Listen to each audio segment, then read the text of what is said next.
Welcome back, faithful friends, as we spin through the void and out the other side of the vortex. It's time to mind the zeppelins, as this week we're in a place that's familiar, but just a bit different. That's right, our Cybermen story hits NuWho, and we're going to look at the opening Cyberman two-parter of the revived era, Rise of the Cybermen and the Age of Steel. I am your regular host, Mike Wilson, or perhaps Parallel Earth Pike Wilson. I don't know, man. I'm just trying Mickey Ricky, you know. Who knows? Rest assured, I'm with three people who are cleverer and funnier than me, making up our makeshift preachers gang this week. So, first of all, if you welcome back from, you will have heard him in our 10th Planet review last week, actually. And please welcome back, Stephen. Welcome. It's good to be back, and I'm sure we'll have fun. Awesome. Yeah, as I said, we had a great intro with the 10th Planet and everything. And so, yeah, looking forward to talking to you about NuWho. So, and another returning guest, you'll have heard him a few times on this podcast, amongst many others. Please welcome back, friend of all of our podcasts, filmmaker extraordinaire, Michael Whaley. Welcome. Hey, thanks for having me back again. You're more than welcome. Thanks for agreeing to come back and do this Doctor Who. When the last one you were on, I believe, was Eve of the Daleks around Christmas, New Year time, yeah? Yeah, I believe so. Yeah, that sounds right. Yeah. Awesome. Cool. So, yeah, you ready to talk all things Cybermen this time?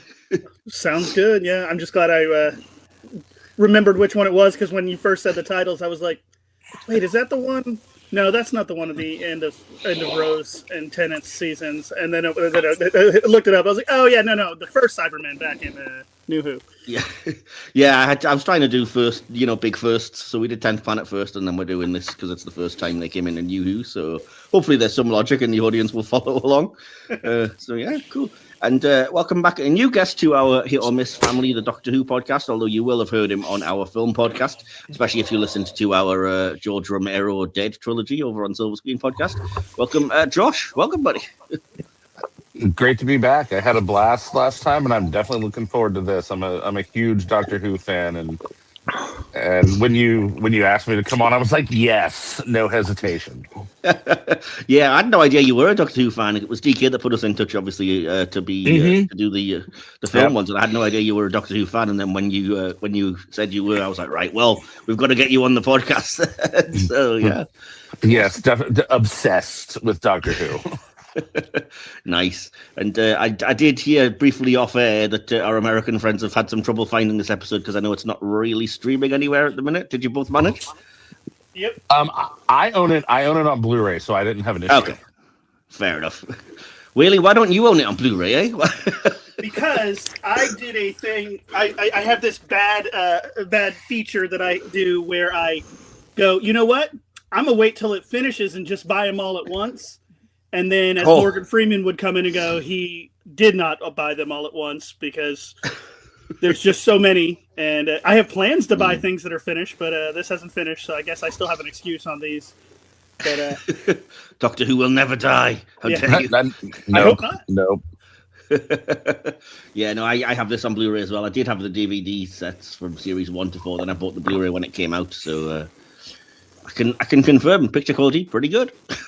Yeah. You know what's funny? In hindsight, I did buy a Doctor Who Blu-ray down there, but I don't remember what it was. It's going to be real funny if after this I go down there and this is the one that, because I found one on clearance at a thrift shop, and it's going to be real funny if I go down there and it was the Tennant's first season that I got.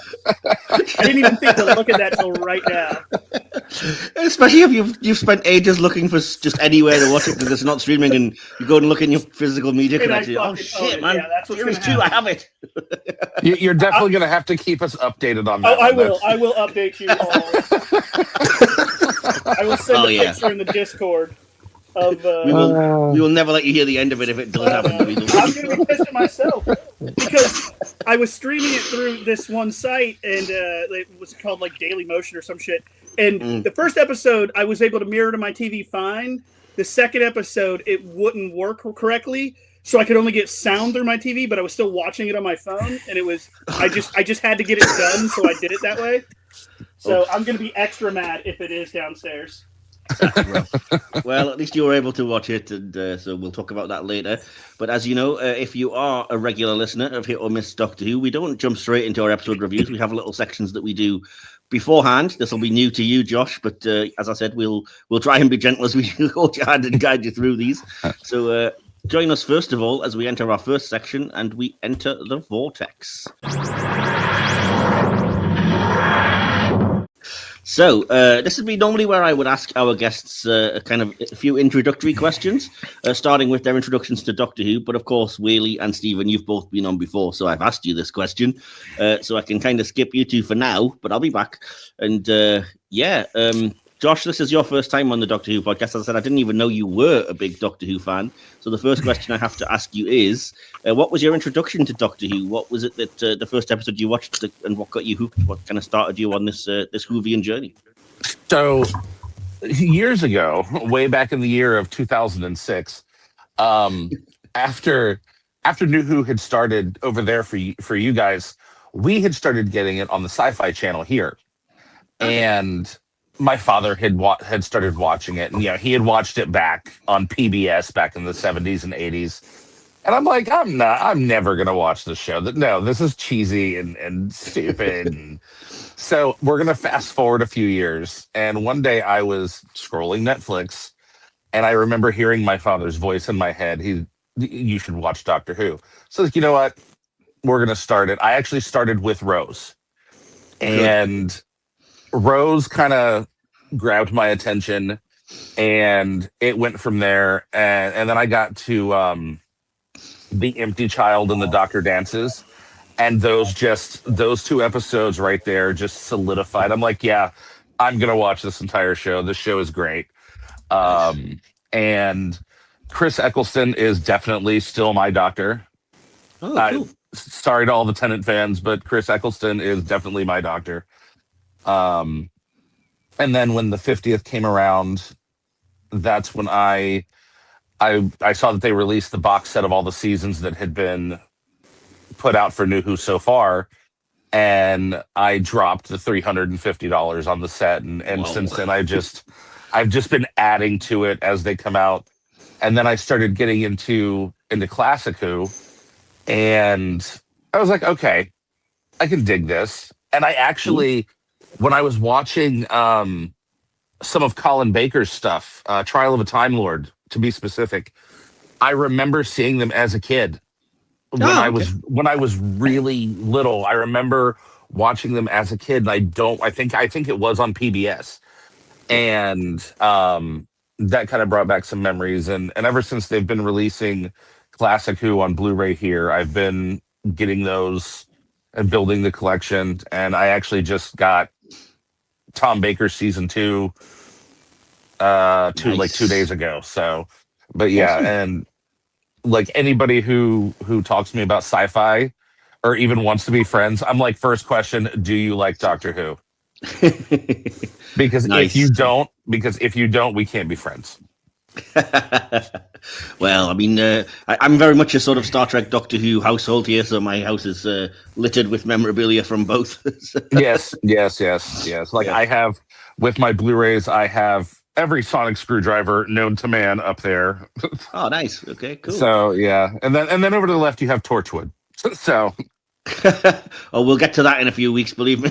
Anyway, so now it's cool to meet another person that collects all the same stuff, because I do the same. I collect the classics, and I had a similar journey to you. I won't repeat it because I've talked about it in the past, but I kind of was in and out of the classic Doctor Who's, never really got hooked, and then started watching with Rose and went back and same with you. Everything. Yep. So I have to ask you, as a big Christopher Eccleston fan, I have been buying the new big finishers as they come out that have reunited Chris Eccleston and Billy Piper.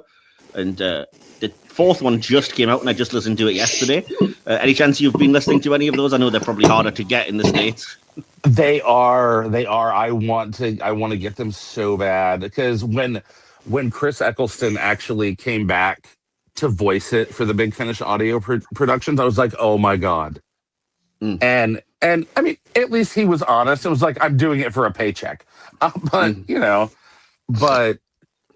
yeah, like I've searched, and I've even looked on Audible, and it's like, we don't have those here. It's like, oh no.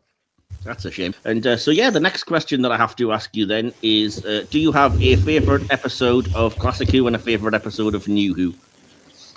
One of my favorite episodes, well, one of my favorite serials of Classic Who is actually Earthshock. Oh, okay, cool. We're doing that later this series as well. I know. I'm gonna be on that one. That's why when Cool. you're like, "Do you want to do Earthshock?" I was like, "Yes, yes, yes, yes." I was like a kid in a candy store with that one. And if I had to pick from NuWho, oh, it's so hard because there's so many that I absolutely love. But I'm gonna have to go back to the two-parter for The Empty Child and the Doctor Dances. Okay, cool. Yeah, Cool. The introduction of Captain Jack and just like prime Christopher Eccleston Doctor vibe. Stephen Moffat is just such a good writer. That was the one that I think cooked a lot of people in. Yeah, two-parter. So yeah, awesome stuff. And so, just the shot of John Barrowman riding a bomb. Yes, with a slightly mistranslated "Bad Wolf" written on the side of it. Yes. Yeah, fair enough. I was going to ask favorite doctors, but I would assume Eccleston. It's a fair. Eccleston assumption. and actually, I really love Tom Baker. Like Tom Baker is amazing. Once I got into Classic Who, Tom Baker out of the classics is definitely my favorite. Yeah, the quintessential Doctor. I think everybody pictures Tom Baker.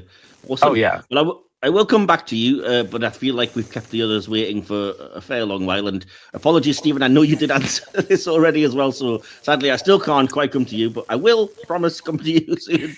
But Whaley, again, you've answered your introduction to Doctor Who, but as you know, we are doing a themed series. So as we did with the Daleks ones, we are doing Cybermen related stuff. So I have to ask, do you have any favorite Cyberman related stories, plot lines, or anything that you prefer?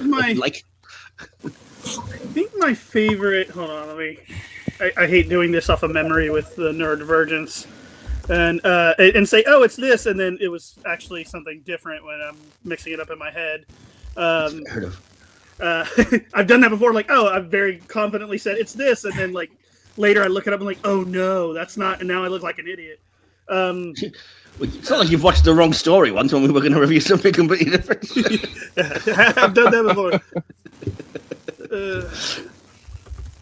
Hold on. I believe it's the Army of Ghosts Doomsday, I think, is my favorite Cybermen related episode.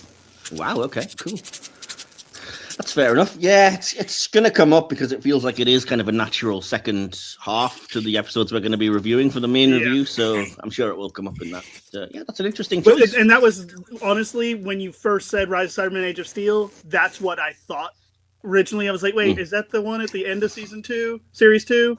And then, but no, it was, yeah.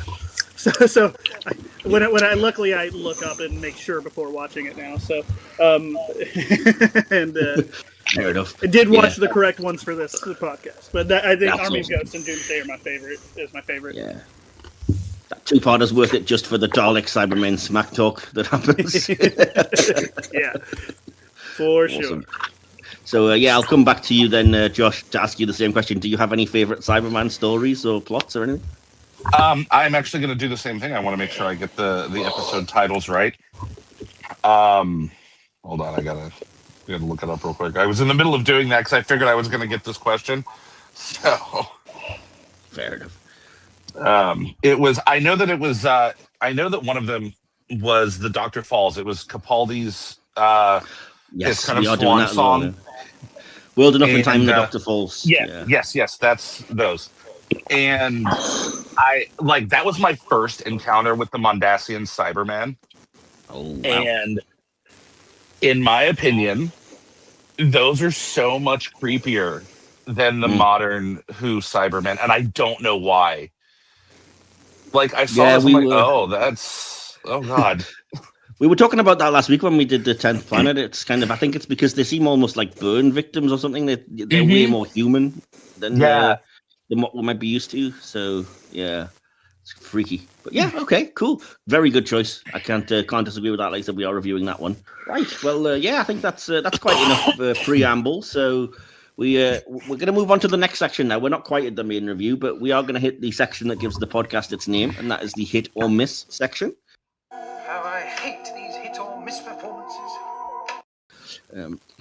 again, Josh, this is new to you, but it won't be to you guys, Whaley and Stephen. So, but for the benefit of any new listeners and for you, Josh, the hit or miss section is basically where I pick anything from anywhere in the Whoniverse, ask if it's a hit or a miss. We go kind of around each of our guests and ask them what they think, and we come to some kind of consensus if possible. Try not to get into arguments. Yeah, it's all been relatively positive so far, but we shall see. Amongst them, there will be Cybermen related stuff because that's the sort of theme of the season, but I don't want it to all just be Cybermen, so there's also random stuff mixed in there as well.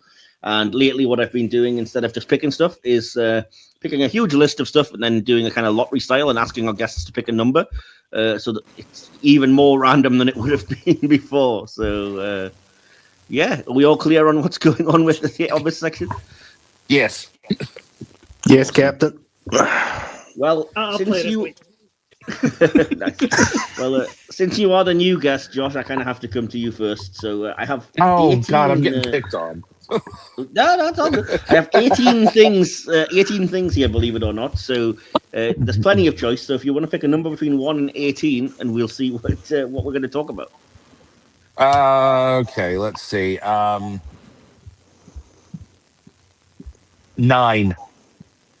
How very random. 9 is a Cyberman. It is a Cyberman related story, and I'm really hoping we've all, I would say, seen it, but that's not actually technically possible. So, hit or miss for the story, The Wheel in Space from Classic Who. So, yeah, the first question, I'll come to you, obviously, Josh, since you picked this. First question would be, are you aware of this story? Have you seen the surviving episodes? Have you heard the soundtrack, or is this completely not in your wheelhouse at all? I have heard of it. I have definitely heard of it, but I have never seen it, and I have not heard the audio from it. So I kind of just screwed myself with that one. Okay, well, it happens. Especially, like I said, there's only, I think it's a 6-parter, and maybe 1 or 2 episodes of it survive. So you technically can't watch it as such. But it's not even been animated or anything. But it's just I was intrigued to see if anybody is aware of it. And yeah, so Whaley, because I know this is going to be a similar shot in the dark. Are you familiar with The Wheel in Space? Or? The only thing that I'm familiar with is what I just Googled. So no, I'm not. I actually am not a huge old Who fan. Like, I just haven't taken, because I knew there was so much missing and everything else like that. I've just never taken the time to try to go back and watch some of it.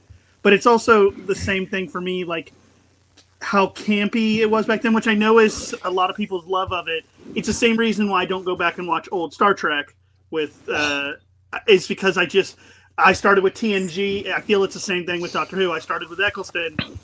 It's just a different kind of camp that I just don't care about, I guess. And so, like, I haven't taken the time to go back and watch any of them. Sorry if that was loud. I have a cat that was I'm just jumping on shit in the background. No, I couldn't hear anything about your cat. It's you. He almost knocked over a shelf or something, so you would have heard that. Oh, never mind. No, it's you I'm disgusted with. I feel personally affronted twice. I'm sorry. No Classic Who and no Classic Star Trek. I mean, really. Well, I'm gonna chime in for a second. I felt the same way about Classic Who. I was like, oh, this is too campy. And I have found that a lot of the stories, you get so engrossed in the story itself that you can look past the camp. I am sure that I can. It's just like, if it was something that was easily accessible, like, oh, here they all are streaming that they put onto here like that, and everything's with what it is. But I just feel like going back and piecemealing things is just not an effort I also have the time and want to do. Fair enough. Yeah, it's a shame to because I think you would like it if you got into it, and I don't let the kind of missing episodes put you off, because as much as I say they're missing, technically there's not anything that you can't at least hear because all of the off-air soundtracks exist. So you could, and as I said, it's amazing how many of them have now been animated, and the animation quality is mostly pretty friggin' awesome, actually. Yeah, a lot of the animated ones are great. So I'm going to turn to you, Stephen, and you're my last hope here. Have you actually seen / heard The Wheel in Space? I have indeed, yes. When, on Audible, you can get all the missing audio recordings on Audible as the Lost TV episodes collections. There's like 5 of them, I think, off the top of the head. And I listened to the recordings, it's really good. It's an alright story. I wouldn't have said it's one of Troughton's best. it's kind of like a sort of based on the Siege kind of story. It's kind of been done to death by this point with the Cybermen, unfortunately. Zoe's in it, who's the new companion, who's really intelligent. Kind of creating a new companion character who's more intelligent. It's kind of like a rival for the Doctor. Yeah, I mean, is it a hit? I don't know, actually. I'm trying to think. I'm trying to remember if it was a hit or a miss, really. There were some good points, but I felt like it kind of dragged in some format. You know, like it was 6 episodes. It could have really been 4. So that kind of brings it down, I suppose. So I'd say it's probably a miss for me. Okay.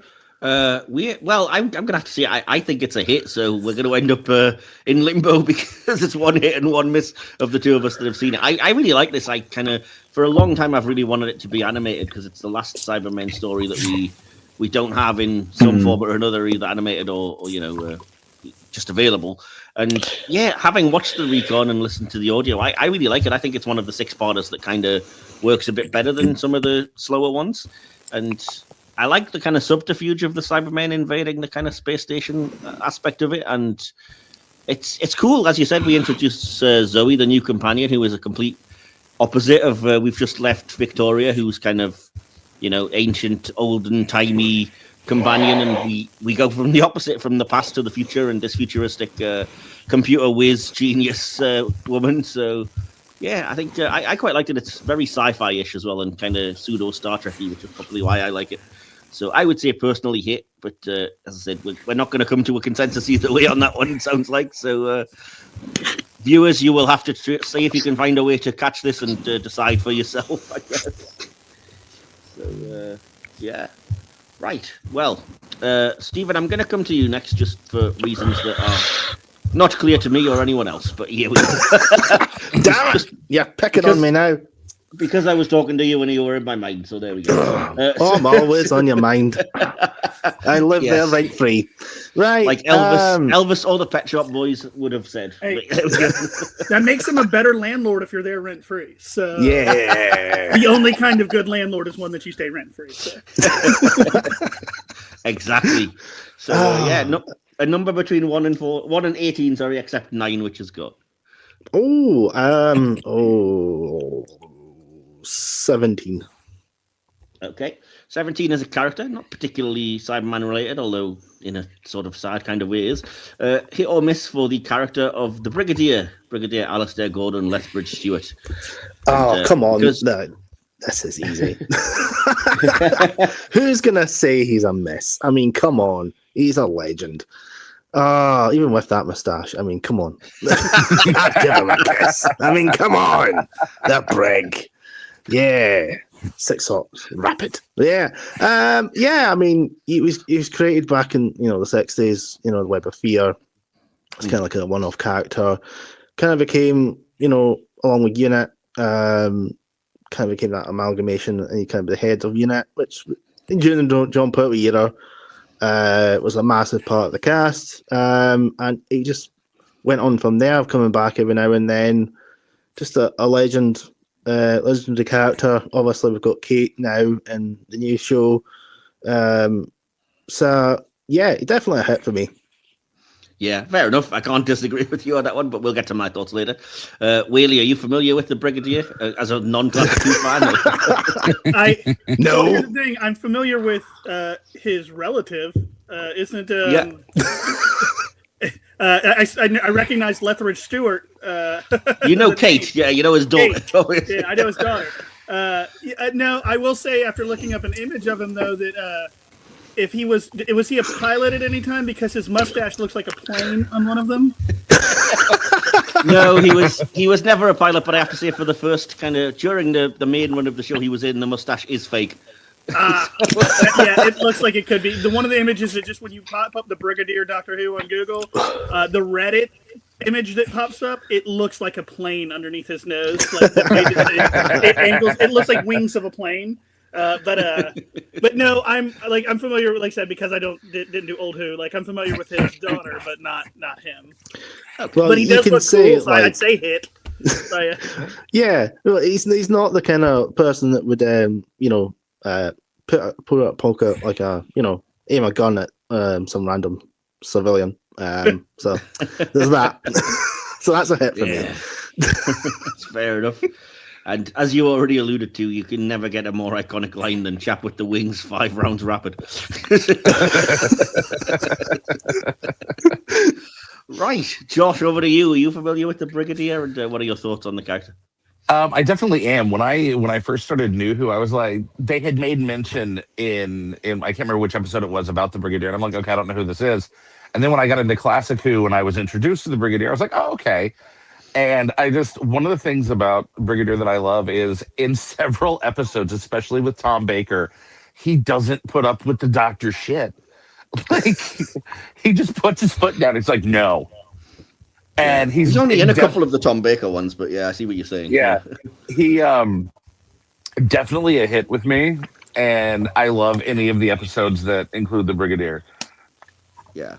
Yeah, I mean, it's not going to surprise anybody, but obviously I would say a hit as well. I mean, talk about icon. Specifically, this is a character who has met, I think, all of the Doctors in some form or another, or all but the first Doctor, because the actor was a different character back then. So this is somebody who was, spanned the entire gamut of Classic Who, and then even returned for a Sarah Jane Adventures episode. So, I mean, and any Doctor Who was fan in knows. Survivors of the Flux in 2021. Oh, okay. Oh, right. Okay. Yeah. They did a tribute to him. They were in an old unit thing and had archival audio. They used archival audio for Nicholas Courtney. And it's in a speaker thing in the background. I was just reading on it because I was like, it said his last episode was this, but I was like, that's 10 years after his death. Yeah. I mean, the less said about the fact that Moffat brought him back as a Cyberman after his death, the better, because I'm not fond of that particular idea. Just put the tash on the Cyberman, that's it. that would have improved it. So, yeah, we'll ignore the Cyberbrig and just say that I think any Doctor Who fan knows, like I said, it's iconic. It's such a huge part of the show. And if you do ever go back and watch Classic Who, it's a character that I think you'll find quite beloved, and even though he doesn't always make the right decisions, particularly I'm thinking of the episode, which I won't spoil, but the Silurians, the way that ends will probably surprise you, but it's not quite as black and white as you might think, and it's surprising for 70s television how morally grey it can get at times. And yeah. So I think we can safely say that's a hit anyway, so we can at least stamp that with the hit seal of approval, and we'll stop sharing that one now. So Whaley, it's over to you. Did you want to pick a number between 1 and 18, except not 9 or 17? And luckily my favorite number was still available, so I'm going to go 16. 16. You've picked something I'm sure you probably have no opinion on whatsoever, and I don't know why I've included these. So I don't know if you've seen the story Remembrance of the Daleks. It is a Classic Who story, so probably not. But should you happen to have done, hit or miss for the Intrusion Countermeasures group, or Countermeasures? This was a terrible choice on your part, Whaley. I was going to pick 16 no matter what, but I have no saying either, and I was just trying to Google to see what Remembrance of the Daleks. It's a Sylvester McCoy story. They were only in one TV episode, but they have kind of audio spin-offs and everything, and they're kind of. I mean, if you know Unit, they're basically just a kind of proto-Unit, way more kind of British version of that. So yeah. I see. There's a bunch of fascists in it, so I guess it has kind of thing for today. In Remembrance of the Daleks, that's one of the plot lines. Yeah, it's very it's really prescient. Ratcliffe, the leader of the fascists. Yeah. I'm on Wikipedia. Well, we'll move on, and I'll move to you, Josh, and say, have you seen Remembrance of the Daleks yet? I know it is one of the Blu-rays, so are you familiar with Countermeasures? And awesome. Do you have thoughts on these guys? I have seen it, and in general, I think it's a hit for me, just because one of my favorite companions is definitely Ace. Mm-hmm. So the whole thing, it's a hit for me.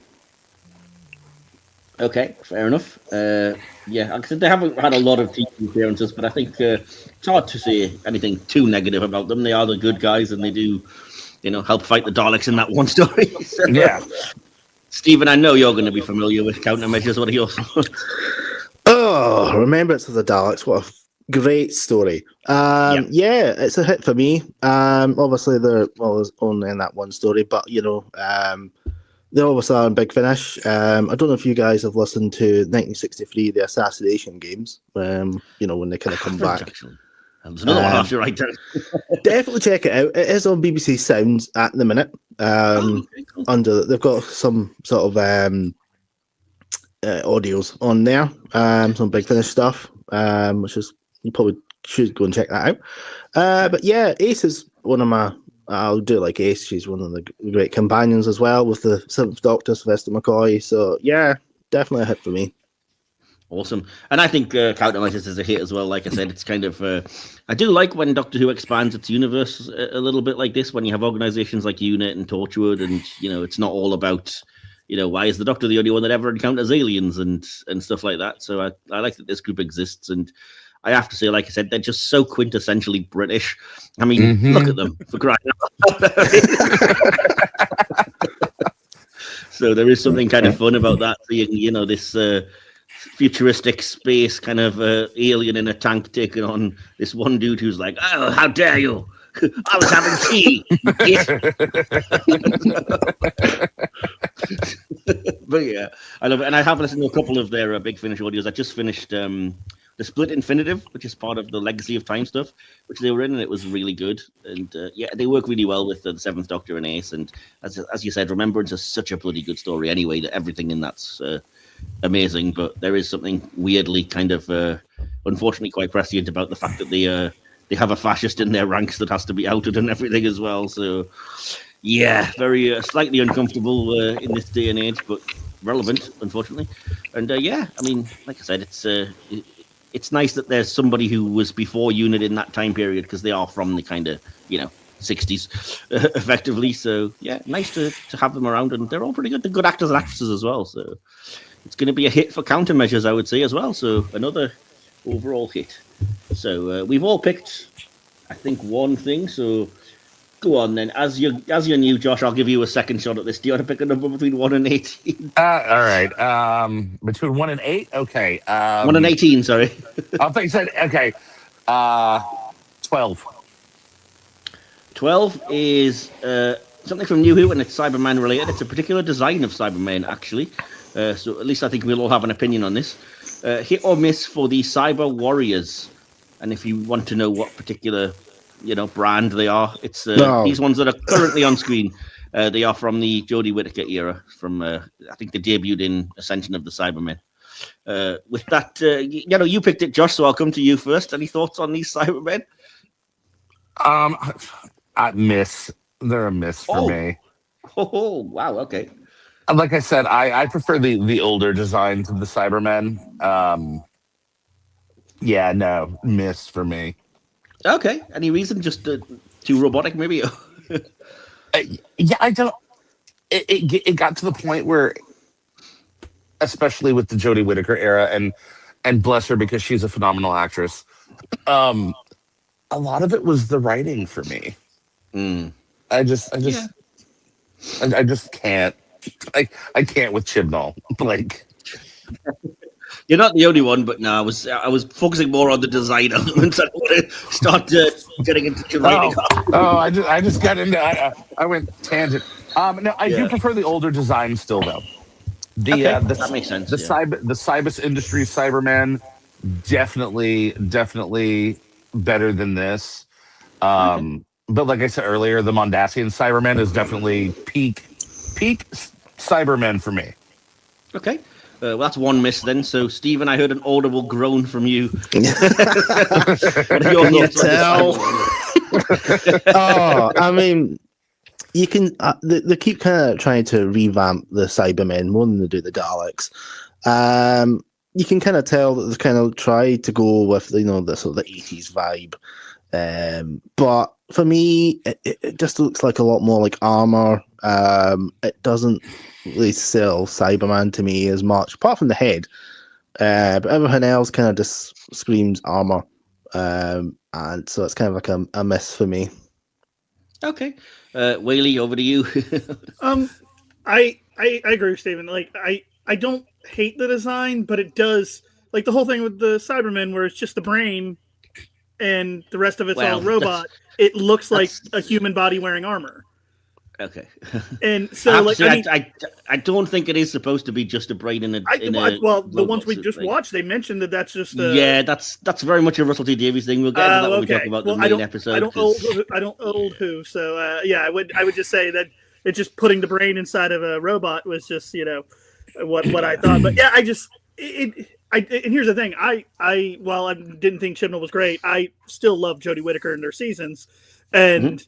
The story and stuff I didn't think was bad, but the design left a little bit to me, and I did feel like it was more armor than a robotic design, I guess. And so I don't want to. It's like a 50-50 hit or miss for me. It's like I don't know that I could say one or the other. Really, I mean, we have two misses anyway, so it's regardless. I think it's going to be. It's going to be a miss, but I will be the one lone dissenting voice. I really liked this design of Cyberman. I think partly because I really didn't like the ones that came before it, the Nightmare and Silver ones. They were far too sleek and too kind of Iron Man, and they moved away from what looked like a Cyberman. And kind of as you were alluding to, Stephen, at least the head of this, I think they've got all of the main Cyberman elements back, the kind of big earmuffs and the handles and everything. And I don't love the body either, but I do like that being a warrior thing. It kind of has the badass spikes and things on, even though it's cheesy, but what the heck. And I don't know. I really responded to this design. I thought it was a cooler update than the other ones. But I'm on my own. So we'll officially have to stamp that as a miss, much to my protest and chagrin. But never mind. So we'll leave the hit and miss section there on that slight negative. Then and, we'll start diving straight into our episode. So if you bear with me while I grab my correct notes. We'll start as we always do by activating the time-space visualizer and reading out some behind-the-scenes information for the episode. That meant that you could just tune in and see any event in history. Yes, that's exactly what this is. No, Doctor, you're kidding. So, bear with it. If you guys want to chime in at any point, feel free to do so. And like I said, I'll go through this, then we can reconvene later. So, this episode we are dealing with, as I said, is Rise of the Cybermen and the Age of Steel, a 2-part episode from Series 2 of New Doctor Who. The episode was the first Doctor Who story to feature the Cybermen in the show's 2005 revival. They'd last appeared 18 years prior in the story Silver Nemesis. Doctor Who magazine number 368 confirmed that this story was inspired by the Big Finish audio play Spare Parts. Russell T Davies had previously described it, along with The Holy Terror, as some of the finest drama ever written for any genre, in any medium, anywhere. Spare Parts author Mark Platt received a fee and was credited with thanks in the end titles, and there is an allusion in the dialogue with Mickey labelling himself a spare part. However, writer Tom McRae noted that his TV story was not a simple rewrite of Spare Parts. He said, "My story isn't the same. It's got a different setting, different themes, and different characters. Because once we started talking, the whole thing developed in a very different direction. But as Russell says, we wouldn't have started this whole line of thinking if we hadn't heard Spare Parts in the first place." Early drafts of this story featured body shops where wealthy people would purchase new cybernetic limbs. Davies vetoed this element because he found it unbelievable. He also instructed Tom McRae to tone down the differences between the parallel universe versions of characters and their real universe counterparts. He said, "I think it was one of those great lessons about the freedom of sci-fi as well as its greatest dangers, because when you're creating a parallel world, you suddenly get excited by seeing everyone can wear eye patches," said Davies, a reference that will be lost on any non-classic Who viewers, but that me and Stephen, I'm sure, will appreciate. Inferno, the classic story. Anyway, according to Graham Harper, the episode's director, on the episode commentary, the pre-credit sequence was written by Russell T Davies as he wasn't satisfied with the original opening. In the commentary, it's noted that Jackie's 40th birthday is a reference to the 40th anniversary of the broadcast of The 10th Planet, the first appearance of the Cybermen. So, quite fitting.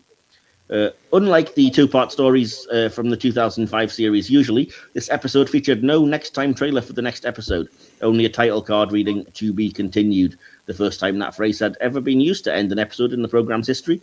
The production team had stated previously that one episode in the series was so long that there was no time for a preview. So According to an interview with Andrew Hayden Smith and comments given by Russell T Davies in a press conference, Ricky and Jake were initially intended to be gay lovers.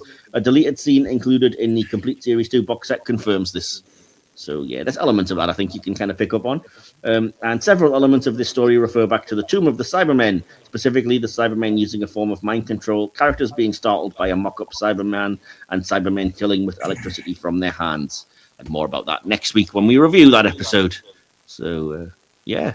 Anything there that surprised you guys or that you wanted to particularly shout out? I mean, I liked that. I mean, just some of that I did not know, obviously, that you just said, like the 40th birthday, meaning the 40th anniversary. Like, yeah, some of that stuff is pretty cool. Yeah, I hadn't really been aware of that either, but it was nice to know. So that's and I cool. did, and the Ricky love interest that they took out. I guess, yeah, you could probably see that a little bit in some of it. The character Jake has got my accent, what I normally sound like when I'm not podcasting. I can only apologize because it's not an accent that lends itself to drama. and it's funny because the whole gay lover thing, like, you can see it in the episode, because I always thought that. I was like, are they gay? Yeah. And it was never stated, so that makes don't even talk about him. Now. You're nothing, yo. Yeah, exactly. It makes perfect sense now. It does.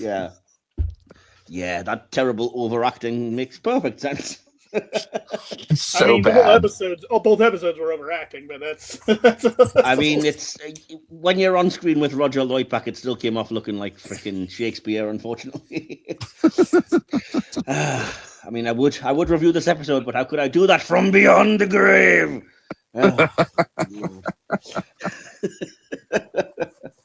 Anyway, so I'm going to go around and ask the initial question, which I always ask, which it will be, what was the first time that you saw Rise of the Cybermen, The Age of Steel? And do you remember what your initial thoughts were as a kind of a new viewer to it? And Stephen, I'm going to come to you first and ask you that one, if you don't mind. Well, I watched it when it first aired back in 2006 cool. as a wee, how old was it then? What, 14 or something? A wee bairn. A wee bairn, as we say in Scotland. So yeah, I mean, I was really into Doctor Who by this point. So, you know, seeing the Cybermen back was amazing. And then the cliffhanger was like, what? So then we left that for an entire week. Now you can just, you know, watch it like 2 seconds later. But, you know, for that span of that, you know, those 7 days that you were just thinking, like, what's going to happen next? How's he getting out of this one? Was amazing. Yeah. So yeah, it's very nostalgic for me. Going back to rewatch this episode again. So yeah, really good. Awesome. Cool. So I'm presuming you liked it the first time you saw it. Oh, aye. Oh, aye. Good. So yeah, what about you, Whaley? Could you recall the first time? Because I don't know. You did say I think you came to NuWho relatively late and just kind of binged everything. So I'm guessing you didn't have a week-long wait between it or anything. I hit it around 2010. Like, I believe that Matt Smith, like, his second season was when I started watching everything. Okay. So I'd gotten through that. So it was around 2010, 2011 is when I started watching Who, because a friend of mine put me onto it, and I was like, oh yeah, let me try this out. I love I love sci-fi. I love all that related things. So I started it then, and I guess by the second season of Here Between Eccleston and Tennant so far, I had grown to know that if the Doctor's scared and it's something bad, I should also be. So while I thought they looked a little funny, like when they started murdering people, I'm like, oh, okay, this is a bad guy that we have to really be careful for. And so, like, I didn't think they're like, oh, these guys look stupid, I don't care about them, sort of thing. I mean, and I'd already seen Daleks at this point, which, could be said to say the same thing. They're like, they don't look deadly until they start murdering. But yeah, no, I thought they were a very interesting bad guy, and it was good to like try to learn more about them through this once in. So I thought it was cool. Yeah, it didn't even occur to me. Of course, you wouldn't have any of the baggage of Cybermen. This would entirely be new to you. Yeah, it was the very first time seeing Cybermen. Yeah, yeah. Wild to think, because like I said, they've been around since 1966. Knowing if the Doctor, who's been around for all this time, thinks they're scary and bad and need to get out of it, I should as well. Is I guess my lesson learned from Doctor Who that I had for the season or 2 seasons or whatever, or the season and a half that I'd had so far. So yeah, no, that makes sense. Out of curiosity, had you picked up on the Cyberman helmet in the episode Dalek, which is at least referenced? It's a nice bit of continuity. I do think I remember when I rewatched it catching that. Okay. Because I've watched them all and rewatched them all again. Because when I got married in 2020, my wife knew of it but hadn't watched any of the NuWho. So I see. They've seen more of the old Who than me. But there you their go. mom and dad were because they have taste. Well, they have parents who do that. My mom didn't do that. My grandmother watched Star Trek, but it was Next Generation is what she put me onto. So that's why I never. Okay. But yeah, no. So like, yeah, that was my very first time. But yeah, I do remember catching that in the rewatch. Yeah, I have to say I am really pleased that they did that. I know it was such a small moment in the episode Dalek, but I really did love that in the Age of Steel, Rose, they don't ignore it. She actually brings up, I've seen Cybermen, that head with the handles in Van Statten's museum. And I was like, yes, thank you. Continuity, I like it. Don't just ignore the fact. And yeah, it's nice that the Doctor then says, well, yeah, the Cybermen exist in our universe as well. But as I said, it keeps classic Who still there if you wanted to go back without interfering with it, because we'll get into this serving as kind of an intro, a genesis of the Cybermen, one of several at this point where we sit now, but we'll see where we go with that. And Josh, your thoughts initially on watching this, and what did you like it? So I binged them all too. It was in 2013, and because my first actual live episode of Doctor Who was the 50th anniversary, but I remember when the episode first started and they landed in the parallel universe. I always love alternate reality stories because it's that whole what if thing. Yeah. And especially the fact that they chose dirigibles everywhere. Zeppelins. I was like, okay, we can go with this. And then when the Cybermen, first off, the earpieces that everybody wears, I thought to myself, that's never going to happen. Nobody would ever do that, and now here we are. And matter of fact, I'm wearing a set of them right now. And then when the Cybermen actually show up, and I remember Tennant's line was something to the effect of, "I've seen this happen before." Yes. I was like, okay, this is a villain from the old era of Doctor Who. So this isn't something that's new. And I thought they were pretty cool. Like, I was like, okay, this is an interesting villain, because like you guys have said, I'd seen the Daleks, and the Daleks I had seen in pop culture just randomly, because they pop up in so many different shows just randomly in the background. Oh yeah. And I had never seen the Cyberman except for the head in the episode Dalek. And my thought was, why does that thing have vacuum hoses on the side of its head? It was the 70s, man. We just took what we could get. Sorry, 60s actually, I think. But yeah, and just the entire concept of these two episodes I thought was great. I loved it. Cool, awesome. Yeah, I have to say, again, it probably wouldn't have meant anything to you guys. I don't know if you would have picked up on it, subconsciously or whatever. But one of my other favorite little moments is when Lumic does activate Jackie Tyler's earpieces, and it forms the Cyberman handles above her head. And I was like, oh, so cool. So, nice bit of foreshadowing as well there. But yeah, I mean, we knew what was coming. The episode title was Rise of the Cybermen. And obviously I knew at this point who the Cybermen were. I've mentioned in previous episodes that when I knew that the new Doctor Who was a success, I went back and decided to watch the classics. And the first thing I did was get all of the Dalek and Cybermen episodes, because I knew them from kind of general pop culture. So at this point, I was very au fait with the Cybermen and was like, oh, cool. And they're a very close second behind the Daleks for me as like huge, awesome Doctor Who villains. And I mean, it's sci-fi. You know me. I love anything like that. And I've always been a fan of the cyborg concept, the Borg from Star Trek and that kind of thing, which are remarkably similar.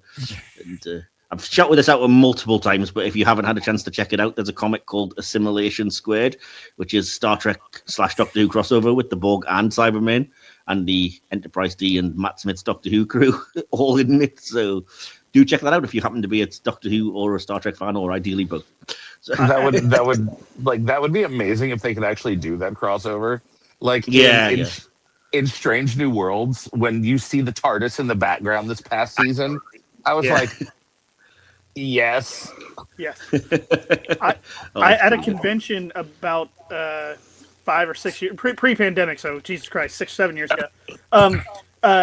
I got somebody had created a original piece of art. I mean, it's all licensed stuff, but it was an artist who did that, and it's a bunch of sci-fi people battling out. And so there's Borg, Cybermen, Daleks. I mean, there's all Sith. There's all sorts of people like coming across a battlefield at each other, and I've got it on my wall. If I think about it later, Michael, I'll take a picture of it and put it in the Discord. That'd be awesome. If you can, I'll pop it on the episode. Yeah, that's great. Yeah, it's a very fun piece of art or poster that I bought that I really like. And that's awesome. But when I bought that though, I'd already been a Whovian, so like I knew who was what in there for that part of it. Nice, that's cool. Yeah. Anyway, real quick, talking about Matt Smith and Cybermen, like handles. I have to say handles real quick from the time of the Doctor. I wanted one. Like I was like, I want one of those, just to hang up and just have it say random things to me. Oh man. Weirdly enough, you could buy that because when Doctor Who first came back, it was so huge that it became like a kind of cultural phenomenon, and it was the best-selling Christmas toy. So we had like a remote control Dalek from the first year, and K9 came out as the following Christmas when Series 2 had come around. And one of the things you could buy was a Cyberman voice changer helmet, a bit like you've probably seen the Darth Vader ones and stuff you can get. Yeah. And, so yeah, there is. See, we don't get cool shit like that here, because I would have bought that. I would have bought that.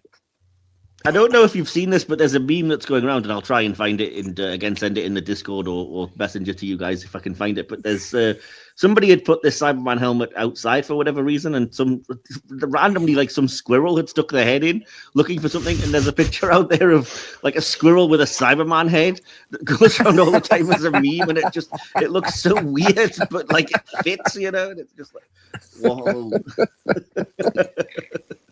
Anyway, that's neither here nor there. So we're going to move on to the bulk of the review then. And again, we do this in little sections, but we just follow the conversation as well. So I won't belabor that point too much. But I wanted to start out with a little bit of background information about the writing of the episode. Not that much, but just to give you a little bit of a flavour. Russell T Davies was aware of the Cybermen that originated in the Doctor's universe, gaining a complicated backstory over prior television serials, and decided against building on said backstory. Instead, he chose to include their creation in a parallel universe. Davies felt that the original 1960s fears of organ replacement weren't as relevant for the 21st century. He instead wanted to focus on the fact that the upgrade of a human into a Cyberman granted people immortality at the cost of making them uniform and emotionless. And we'll debate, I think, back and forth how successful his version is, but there we go. Writer Tom McRae hoped to reimagine the Cybermen not so much as mere villains, but as sad figures, which he thought could be made terrifying through the notion of victims being upgraded into Cybermen rather than being killed. As such, they were a cross between vampires and zombies, he said. McRae also felt that his desire to make the Cybermen more human and distanced from being straightforward, monstrous villains would have made the species scarier. After being offered the job of reviving and updating the Cybermen as the episode's writer, McRae wanted the Cybermen's backstory to be faithful to the backstory and concept of the originals from the Doctor's Earth, and also that they couldn't be interchangeable with any other mechanical being. So, yeah, I mean, I can kind of see what they're going for, but I don't love the kind of idea of feeling like you needed to reinvent the wheel, as it were. Like I said, I've touched on it already, but I really do not love this idea of, oh, it's just a brain that you pluck out and stick in a robot body. It really seems to defeat the point of the Cybermen for me. I'm not sure where you guys... No, I'm right there with you on that. I'm right there with you on that. After, like, I understood what they were trying to do when I first saw it, because I had never seen any previous Cyberman stories before. And after going back and watching some of the older Cybermen stories, I was like, oh, that makes no sense now. Yeah. Yeah, it's not the best. And I mean, there are older Cyberman stories that do the things that like Tom McRae and Russell T Davies are kind of saying that they don't, which is what I don't get as fans of the show. Like Attack of the Cybermen has Lytton being part converted into a Cyberman, and it's pretty horrific, even with the kind of 1980s type effects. And yeah, I mean they touch on this quite a lot with the older Cybermen stuff. And again, I do think it is way more effective, like I said, as perhaps because of my Trekkie leanings, but it does work better as a Borg type situation where it's humans with, things grafted onto them or whatever, as opposed to, like I said, the idea of just being a brain, it never sort of sat well with me. It just felt weird. But, it's in my opinion, it would be scarier if you're being forced to be turned into a killer cybernetic robot if it was your entire body and not just your brain. Yeah. By the time you get to the Moffat era, he's clearly not wanting that to be the case, because I've mentioned it before, but in the Pandorica opens, you get the Cyberman's helmet opening and a skull falls out. And it's like, well, that's not just a brain, that's clearly a person in there. So, yeah, because it doesn't really work. The whole point of the Cybermen is that, the brain is the thing that's suppressed. So you've just got to go to such a length. Yeah. But, yeah.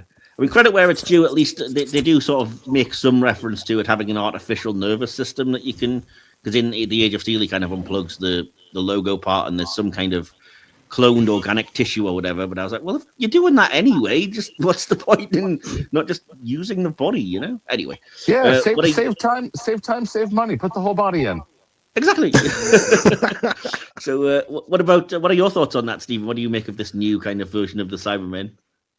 I think it kind of stems from the fact that they were trying to go for Lumic was one to, survive death. So yeah, it wasn't about, upgrading the body so much. It was kind of surviving the death, the body, so the brain could continue to live in some sort of robotic form.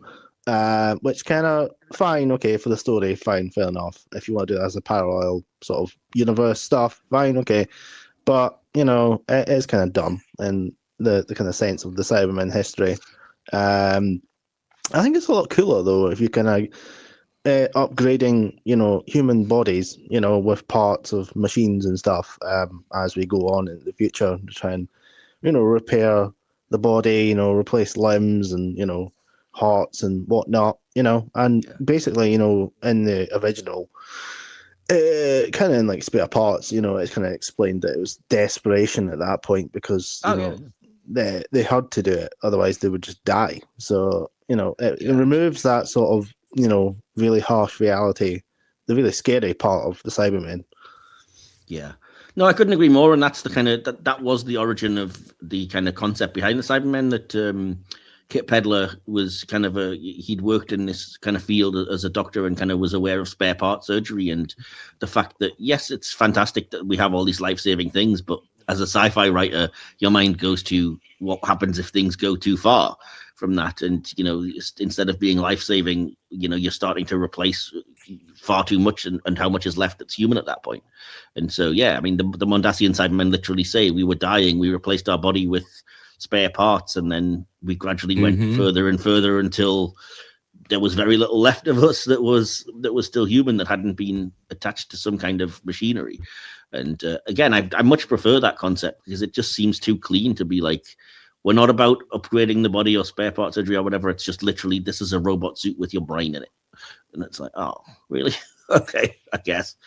But yeah. So, but again, Whaley, you weren't seemingly familiar with anything different. So this is kind of seemingly the only Cybermen that you know. It is the only Cybermen that I know. Here's the thing, though, and to piggyback onto what you just said, like about what they originally were for compared to this.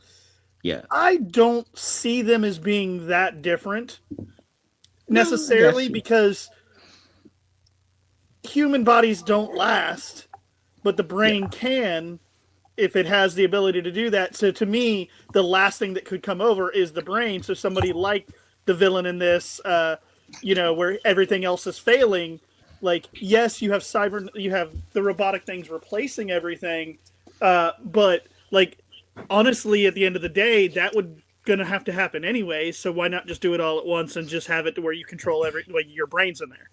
Like, I mean, I can see it, like, to me, it's just like the final way to do it. Like, yeah, oh no, our arm's going bad, replace our arm. Oh, our leg's going bad, replace our leg. But like, why not just do it all at once? I get it, but I think it's to eventually. Yeah, I think that kind of removes the horror of it, though, and it removes the kind of sci-fi element. Because I mean, in a way, it's almost like you're not that far removed from just, well, we can just use your brain patterns, and then you don't have anything organic in there at all, and it's kind of true. I don't know. Yeah. But if they didn't block out the pain receptors and the emotion, Yeah. Yeah, You're a I robot don't. anyways, but that's when I don't really bad love guys that in ending charge. either. To be honest, I don't love the fact that the Doctor's just like, and when they see themselves, they'll all go insane and die. I'm like, these are victims, dude. Come on. Well, Yeah, one but of at the this things point, that- I would say at this point, that's just like saying zombies have feelings too. At the end of the day, like they're dead. Like I guess, yeah. the I mean, I person get you it. know I is understand. gone. The brain that's left is having these bad things, but still they're under control by something that is making them kill people. Zombie rights. yeah. I remember the first time that I saw this 2-part series. One of the first things, because like I said, no background about Cybermen before this, and I'm thinking to myself, if Lumig has all this money and he can create biological material to put in the suits, why not just create an entirely biological new body to just put his brain into? Yeah, clone body. Yeah, exactly. Like, just clone yourself, bro. Because steel is stronger, the flesh is weak. Nah, we need Cybermen. The script says Cybermen. And honestly, he was a billionaire, so he didn't get the money on his like he should have. It was yeah, like he was a bad person no matter what. So like he doesn't think that way. He was certainly a bad actor, but that's He just was an over actor. Honestly, He was an Woodford, over you're like, actor. He's huge in theater. Yeah. Yeah, I mean, I'll get to it when we talk about the acting, but I mean, Roger Lloyd Pack is a fantastic comedy actor Yeah. who, for years was in one of our most iconic sitcoms in here in the UK. But my word, I mean, I don't get what he's pitching here. But again, we'll talk about that later. But yeah, I mean, I get it. I think John Lumick as a character is an interesting one because it could have been way more interesting. But the way it's played is just too kind of arch and classic Doctor Who-y. And any kind of tragedy to that character is lost because he is just so over the top and so, there's no subtlety there, really. You know what I mean? Which so talking about that, like real quick, I'm going to touch on this. I've Michael, you know that I do film stuff, and one of the other gentlemen in here does as well. So he probably knows what I'm about to say. I've worked with stage actors, and I've literally had to tell them, stop, you're over the top. You are over the top. I need you to bring it down like 10 notches. Yeah. Exactly. And what I would say he started on the Royal Theatre, looking at, but I mean he's done a lot of regular acting and other, and as you know he was Barty Crouch and The Goblet of Fire. That's right. And he was but what it probably was a combination of his theater and him watching old Who. Yes. Is what he was basing everything on, and because of probably who he was compared to the director of this. Nobody said anything to him. Yeah, they were just like, "This is what it is," and just went. It's Harper anyway, so it's Harper, the director is somebody who's done 2 episodes of Classic Who, so it's interesting that he's the first, and I think so far only one to come back and do the new series after doing the classics. 100%, and probably a combination of those things led to that performance, and no one was like, "Hey, dial that back." Yeah, I agree, and I think I would have said the same thing. I think he is pitching it for what people think classic Doctor Who is, but that it never actually was. You know, that level of kind of pantomime camp. It reeks of somebody that's never watched the show but thinks that's what it is, or somebody that's been told it's a kid's show kind of thing. Because, in his defense, too, as a director and being, and also someone who's acted, being on sets with different things, that might be exactly what the director of this wanted. Well, I don't know. We'd have to ask Graham Harper, but yeah, especially since he had directed older episodes of Doctor Who. He may have told that he was like, "Hey, this. I mean, I want you theater over the top as possible." They're like, "Are you sure?" Sure, and then did that, and this is the performance. Of course, it looks like at the end of the day, like, oh, that's on him. But I've been on things before where the director's like, "No, I want you to do it like this," and I'm like, "All right," yeah. And it's just what their vision is for it, and I think it's going to be great. Old Who fans are going to love this, and then it's just like that's what happened. So with him being like, if this was his only acting, I'd be like, oh, he's a bad actor, but I wouldn't say that. I think he's just. Oh, I wouldn't say that. No. He's definitely a great actor, but it's just, in my opinion, like whether it was Graham Harper that did it or whether it was his personal choice on how to portray the character, it was so over the top. It was definitely classic Who, and it almost reminded me of one of those over the top Bond villains from the 60s and 70s. Yeah. No, if you would have told me this was a parody of a Doctor Who thing, and that was the bad guy in Yes. there, perfect. Yeah, exactly. Perfect. Like, that would be the performance that I would want if I was shooting a parody of Doctor Who with a bad guy. Like, hey, just keep going to camp, put it over the top. But yeah, no, it's disappointing, but it was like, we don't know whose decision that was. So, Yeah, it's a shame though, because I think it would have ended up being kind of, again, weirdly sort of prescient to our world, and it isn't something that they were specifically going for.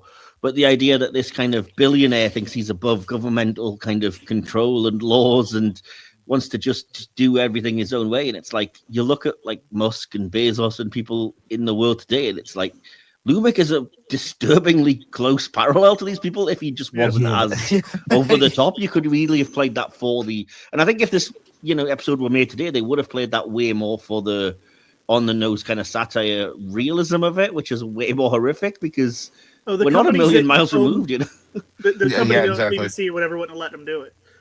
Yeah, well, probably not. But I mean, yeah, just even the idea that like he is a kind of technology founder. He didn't do any of it himself, but he has this company, Cybers Industries, that just ends up being in control of everything because they are the capitalist kind of system, and everybody's got their cybers tech and the newest upgrade and whatever. And again, it's like, instead of getting better since 2006 since this was made, I think we've actually gotten worse. We're in an even more kind of precarious position with stuff like that, as you were kind of hinting at, Josh, earlier. Like we've all got things like this. It's okay, it's not quite the monopoly of one company that Cybers Industry is, but we've probably all got either Apple or Android technology that we're all plugging into ourselves. Yeah, we're all on these various medias. It's either Apple or Samsung, and it's like, come on, this is when AirPods first came out, the first thing I actually thought of was this episode of Doctor Who. I was like, oh, okay. What's even worse is I don't like the AirPods that go in my ear, so I use the one that go over the top of the ear, and they look a little bit more like these than AirPods do. But they don't go in my ear, so it makes it's a neurodivergent. It's a thing that bothers me. Things just sitting in my ears. Yeah. And so like I got those ones going top, and I love them because people still can't hear them, even though they're not outside in the ear. And like, but they're great. But yeah, no, I think about that when I wear my wear them because I'm like, oh, these look even more than like AirPods, like the Cybermen ones in this. Yeah. And the last thing I'll say about the Cybermen is I think that's where the kind of this new version really does work, is that the comparison to, like I said, the fact that we've all got phones and we're all just automatically upgrading the newest kind of things and we're all on these apps and stuff and we don't even give it a second thought. And again, in 2006, it's surprising to remember, but this was barely the beginnings of this kind of things. I mean, people had phones, but you can see in the episode, we're talking very primitive, flip phones with Snake virtually at this point. We're not quite at the level we are now, But, there are times when I personally miss those days where you weren't so connected to everything. Exactly, yeah. But that's the thing. I mean, it seemed like crazy sci-fi at the time when Rose was like, oh, my phone updated and it's now giving me, all the news and the latest things and the joke of the day and whatever that everyone reacts to. And I'm like, we do that now.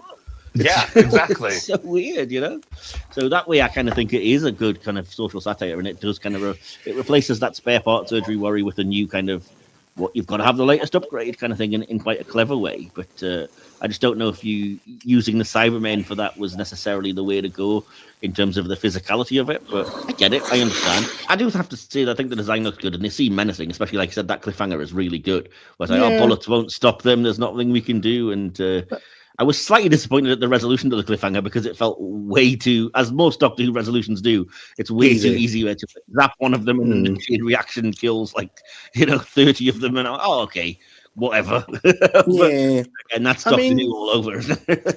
I suppose the production was done quite well because you see them at nighttime, and I think the Cybermen look better at nighttime than during the day. They look a lot more scary, especially when they're chasing you down like alleyways and stuff. It's kind of Night of the Living Deadish though when they invade that party. Like you said, it's kind of it's at night or at least kind of dusk, and the way they're kind of smashing through everything and stuff. It's pretty intimidating and kind of it's borderline horror, for a quote unquote kid show, it's surprising. You know?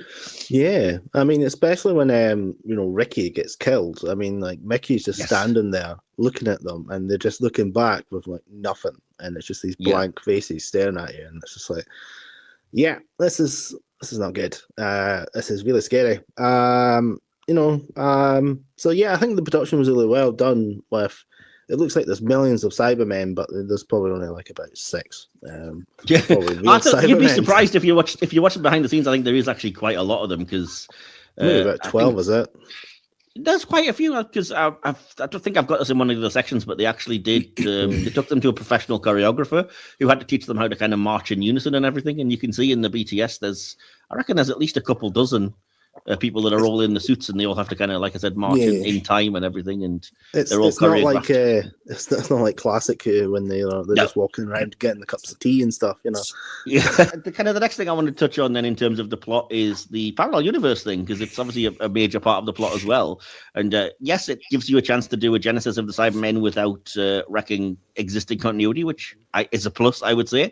I think it's a very clever way to do that. But also we get to play in this parallel world. And like I said, my only biggest kind of issue with that is that it feels like half of a story, because it was obvious that they were going to come back to this in the season or series 2 finales. And so even without that knowledge, I think the way that it ends, it doesn't feel complete. Not just in terms of like, oh, there's other Cybermen, we better go and stop them, but also the emotional arc of like Rose finding a new version of her dad. The fact that it just ends with him going, "Oh, I can't do this. You're not my daughter. Forget it," and wanders off. I'm like, well, that's very unsatisfying. And it's because we know that this is going to come back and he'll ultimately be redeemed at the end of the series. But watching this on its own, it doesn't fully work for me, and it's a shame because we're not reviewing those other 2 episodes, like I said. So, but other than that, I kind of like the parallel universe changes. I do have one other criticism, which I may as well spit out, which is, it is way too convenient that parallel universe Jackie is such a bitch, because you can tell it's the writing just trying to justify, like, we're gonna have to kill this woman off, and we have to make it seem like it's not that big a deal that we're killing her horribly, and then at the end of the series we're just replacing her with the one from our universe, and it's like I'm really glad that I wasn't the only one I'm glad I'm not the only one that thought that. Oh yeah, completely. Like that version of Jackie, as soon as I met her, I was like, no, she's a bitch. She's got to die. Yeah. And it's just to make you as the audience feel better about what happens. But I think it's such a kind of cop-out in a way. It would almost be better to deal with the realities of it and scarier if it was like, no, she was just Jackie and she suffered. Yeah, exactly. And, and another thing, talking about Rose and her father, like at this point, Rose probably has so many daddy issues because of this episode, and then the episode where she goes and sees her father in the past in season 1. Yeah. It's like this poor girl has so many daddy issues now. Yeah. Well, I think the doctor knows that. The way the 10th Doctor immediately snaps when they first arrive, and it's like, it's not your dad, Rose. Stop it. Remember how badly you effed up the last time we did this, damn it. Any thoughts from you on the parallel universe thing? I'll come to you first, Whaley. Do you think it works, other than for kind of the regenesis? Well, because I guess that's hard. I don't remember, because when I watched this originally, I don't remember thinking, oh, this is stupid or anything. And then how it ties into those other episodes later and everything else like that. Ultimately, yes, I do like it. But I don't remember what I thought when I watched this originally. I just remember, because of course this is still only the second season, the 1.5 seasons of Who that I've seen so far, with nothing else but these episodes, the Eccleston season and these first 5. Like, I'm still in learning phase at that point when I watched it originally. About everything, so I remember thinking, "Oh, that's cool." Yeah, and after it goes and seeing where it goes and how things happen, like, I ultimately, yes, I do like it. Yeah, but again, without getting too much into talking about the incredibly problematic actor, how did you feel about the emotional arc it gives Mickey, though, of kind of like, he coming into his own, because we have been dealing with this under the surface, this idea of him feeling like a spare part, feeling like the Tin Dog, and then eventually coming into his own and ending up staying on that parallel Earth. I do find this was Mickey finally becoming a man, is the way I always looked at it. Like, it's him finally maturing. Like, Yeah. he's not going to stay with Rose. I mean, he's, very much like, well, Rose is in love with the Doctor. I don't have a place anymore. But, his whole identity was tied into just being there for Rose and not growing up. And he finally was like, I'm going to grow up. And, and I like to think that him and that guy, Jack or whatever, got together. Now. And he's finally loved. Is really what I love the Mickey arc. I think it really works, and as much as I kind of detest the actor on a personal level, he's a good actor, and he sells the emotion of it. And again, that scene of him kind of meeting his nan in the parallel universe, I think, is really effective. And I really do like that the story kind of points out the Doctor's hypocrisy at the scene where it's like, well, you can only chase after one of us, and you know for a fact it's going to be her. Or even like the Doctor at the start of the story is really kind of dickish for me, which I don't love, but it's, keeping Mickey touching the button because you forgot about him while you're chatting away at the start, or the scene where Mickey says, like, what about me? What about the temptations I could have? And he's like, well, I can't think of everything. Like, that's a bit dickish of you, Doctor, really, isn't it? But, And the thing with Mickey, like, he goes from being, like, full simp for Rose to just being his own man. It's like, that's good for you, because you really need that, because this is not healthy what you're doing now. Yeah, for sure. Yeah, definitely. I couldn't agree more. And it's a shame he had to kind of, replace his parallel duplicate. But again, I think it's a clever use of that sort of sci-fi conceit. So, cool. Anyway, moving on. Again, without touching too much on the actual actor as a person, what did you make, Stephen, of this whole parallel world thing and the emotions it brought in Rose and Mickey and everyone? And other than just using the Cybermen as I said, a parallel genesis. I really like parallel sort of storylines because it kind of opens up possibilities. I kind of think they kind of missed the opportunity with sort of the Jackie character. They just kind of pasted her in as like a really bit of a knob character who was always mean. Very one-dimensional, yeah. Yeah, it's just like, all right, okay, fine, that's why we're killing her off. Okay, fine. Rose has multiple times, she's getting loads of daddy issues now because obviously, she's met dad multiple times. And again, like we said, it doesn't get resolved at the end of the story. It's just kind of set up for the final, which is a bit of a pain in the arse, but there you go. Mickey gets a better crack at the story. Let's get rid of the actor and let's think about the character. Mickey's always been a bit of a hanger on her, spare part. He just kind of doesn't really see it until he comes to this parallel universe and he sees his other sort of half, like Ricky, getting on with it. Rose doesn't exist in this parallel universe, so he kind of sees, like, well, without Rose, I'm actually pretty decent. So Rose is the problem, right? So I need to get away from Rose. Maybe I should have been gay in our universe too. I should have been gay. I get it. So yeah, he gets to see his gran, who's still alive in this universe. So he kind of mans up a little bit, and he's like, right, I need to sort my priorities out, and I'm not getting any affection from Rose. The Doctor and Rose are pretty, together, because that's her daddy. So Mickey has to go and find his dad. Good lord. No, I do like that they at least kind of redeem that when the Doctor's like, oh, Mickey the idiot, in a nice way instead of a horrible way at the end of it, because he's kind of coming to his own. Yeah. The last thing I'm going to throw at you guys is a couple of things that didn't happen, but that were going to be in the initial kind of ideas for the episode. And just to see what you think, if you think it would have improved the episode or if you're glad they didn't happen. The first thing is that apparently they were going to leave it ambiguous as to which between Mickey and Ricky had been killed and which had survived.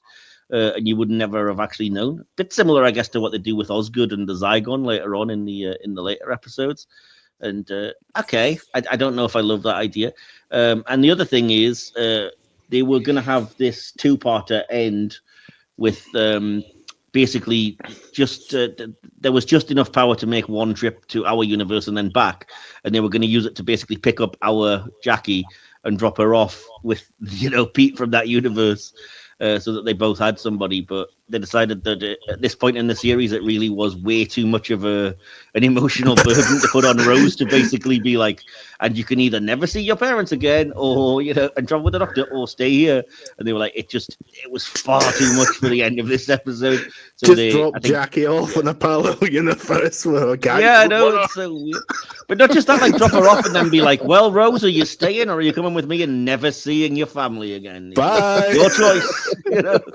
But yeah, I mean, we know it would have resolved itself by the finale when she ends up there, not of her own volition anyway. But that would have been a random, very intense emotional burst, I think, at the end of the episode, and taken away from everybody else's storyline. But so, what do you guys think of these two things that nearly happened? Do you think we dodged bullets? Peter would just be like, "What the? What are you doing?" Yeah, I feel like Rose is enough of an emotional ragdoll at this point in the series. Yep. Just keep stabbing her. Yeah, just keep throwing her against a wall. So I'm glad they didn't do that with Jackie. And the thing with Mickey, I mean, I'm looking at it from both sides. I think that it would have been, because I love cliffhangers, and even in the stuff that I write and that I create, it's always a cliffhanger, and people hate it. Classic Who staple cliffhanger. Yeah. So I think that in one aspect, not knowing which one of them survive would have been an interesting twist, but at the same time, I think that Mickey definitely deserved to get that closure to his arc. Yes. And finally come into his own, even though it had to happen in a complete parallel universe with his undead grandmother and a gay lover. But hey. Wow. That's one heck of a title for somebody's autobiography, isn't it?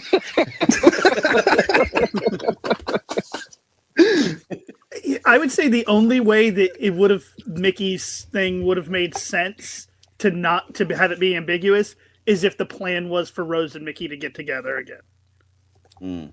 Like, if they would have done that, and then you not knowing if it's other Mickey or Ricky, or Ricky or Mickey, like, that could have been something there. But if you had never planned on getting them together again, it doesn't make sense to do that. Yeah, I think it takes away from Mickey's kind of stepping up and replacing him if you don't know if it's him as well, though. Which is sure. It doesn't build him getting as a better character.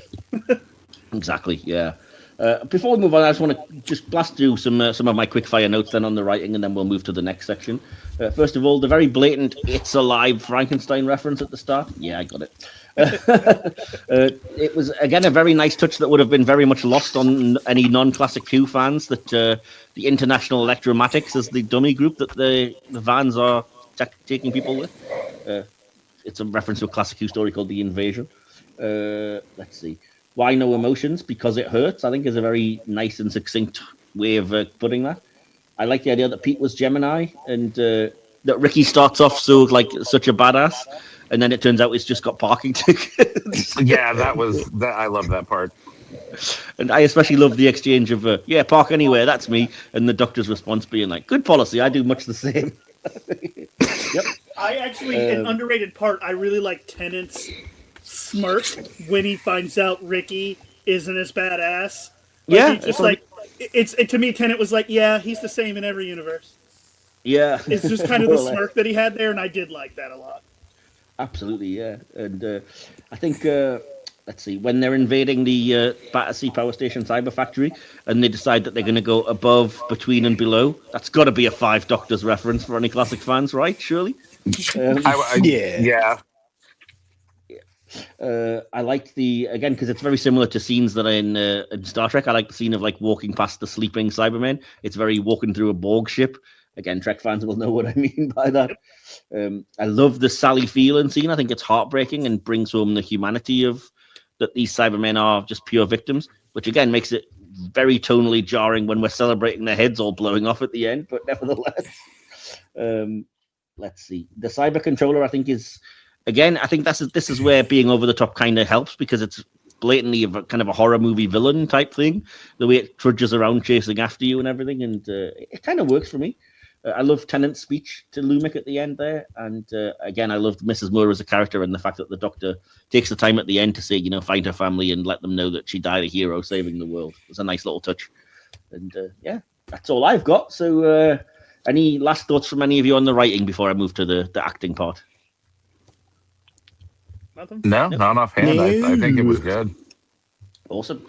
Well, I have a couple of notes on the acting, and then we've talked a little bit about some of the things that worked and didn't, so we probably won't spend too long on it. But just to give you some background again, Roger Lloyd-Pack broke his leg just days before filming began on this episode. Writer Tom McRae stated it didn't necessitate any rewriting because the script had always had Lumic in a wheelchair, quite handily, and this became part of his motivation for creating the Cybermen. Roger Lloyd-Pack told the Daily Mirror that he based the character of Lumic on Donald Rumsfeld. He said, I thought, who is a power-hungry mad person who believes he's completely right and has a lot of control? Donald Rumsfeld comes to mind. He's as bad a man as I see around now. Oh, Roger, if only you'd lived longer. Colin Spall, who plays Mr. Crane, played the role of Lilt in Revelation of the Daleks, which was also directed by Graham Harper. He is the sixth actor to appear in both the original series and the revival, and he was also in the audio play Grand Theft Cosmos, for any Big Finish fans. Don Warrington plays the President. He previously provided the voice for the Time Lord founder Rassilon in the Doctor Who audio plays Seasons of Fear, Neverland, and Zagreus. As seen in Doctor Who Confidential, the actors playing the Cybermen, as I said, went through extensive choreography to perfect their movements. And that's all I have, other than to say, I think we've talked already about who's good and who's bad. I think the main cast, especially Billy and Noel Clarke, do really good emotional jobs.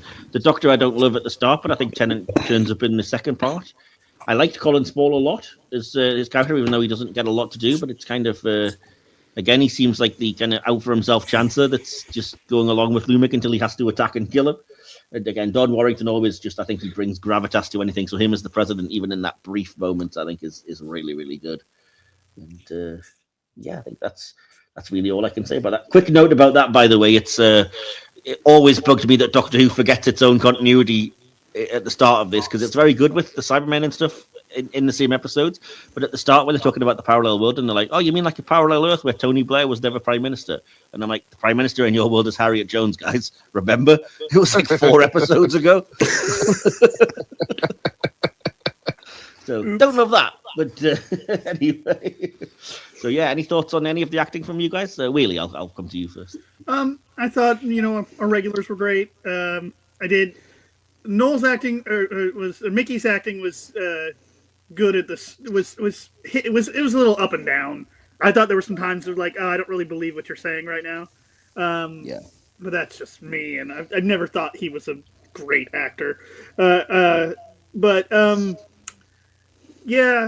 we talked about Roger Lloyd-Pack being, but that's, I don't know where he was, what happened with that, but Tennant, Piper were great.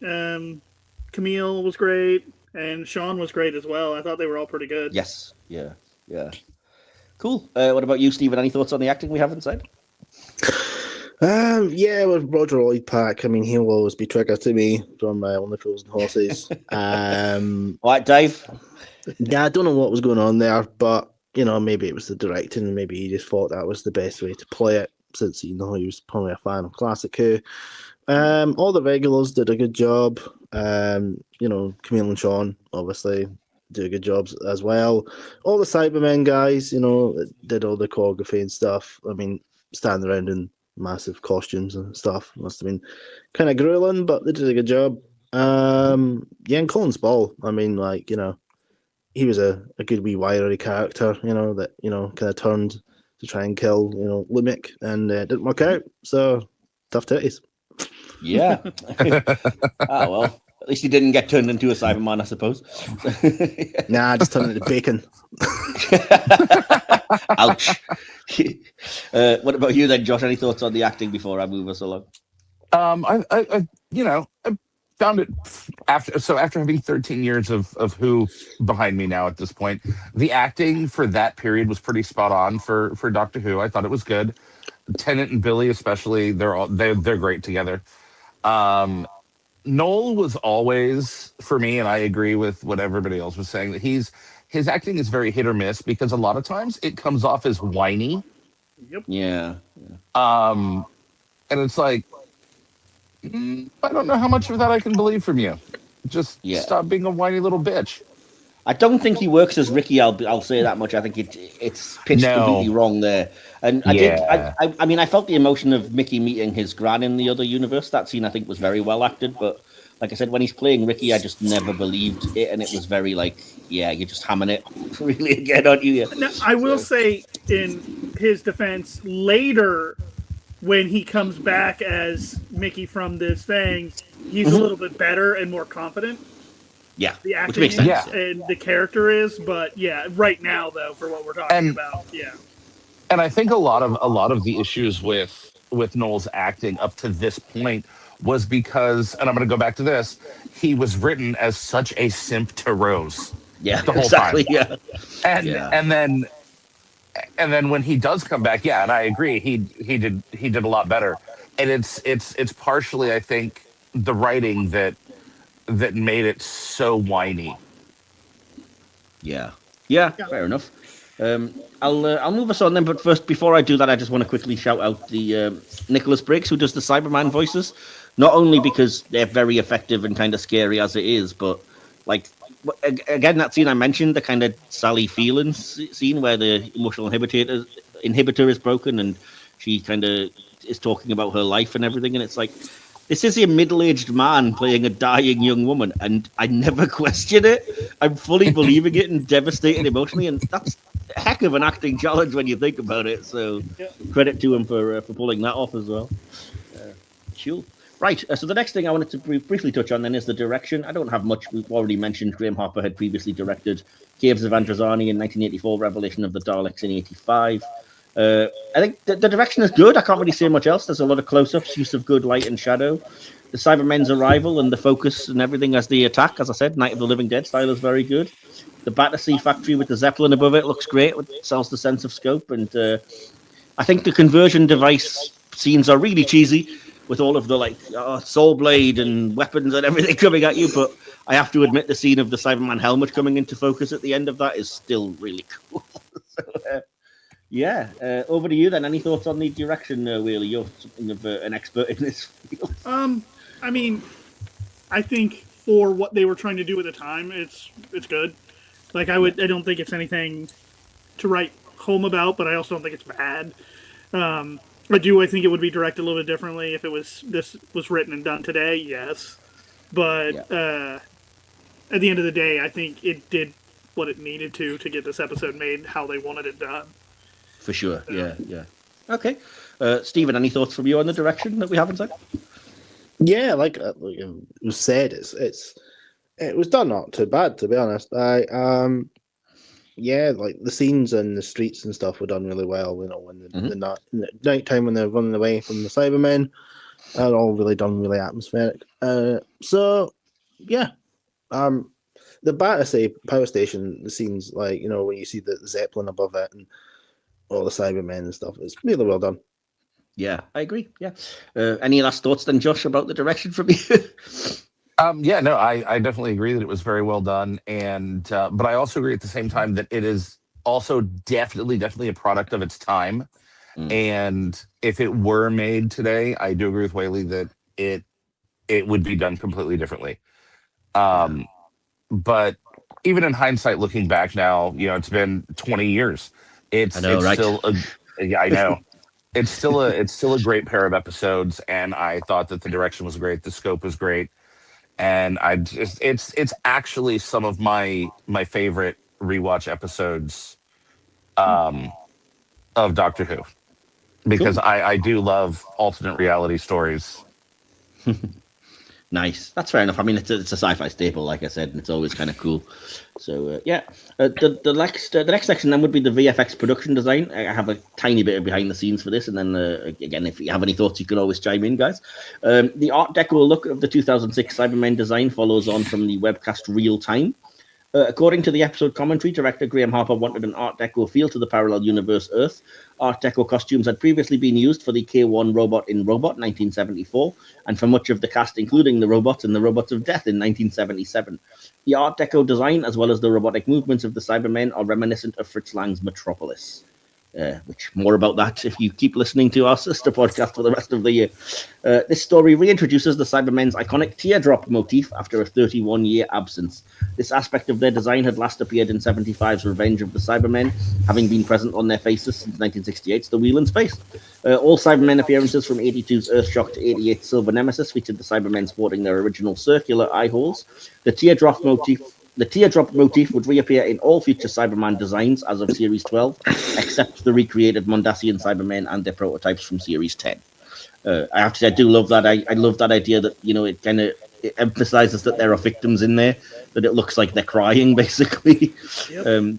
I don't love that they really make that blatant in Doomsday, where they have like oil leaking out of Tracy Ann Oberman's Cyberman helmet. I'm like, the teardrop's already there, guys. We don't need to go, the full cheese.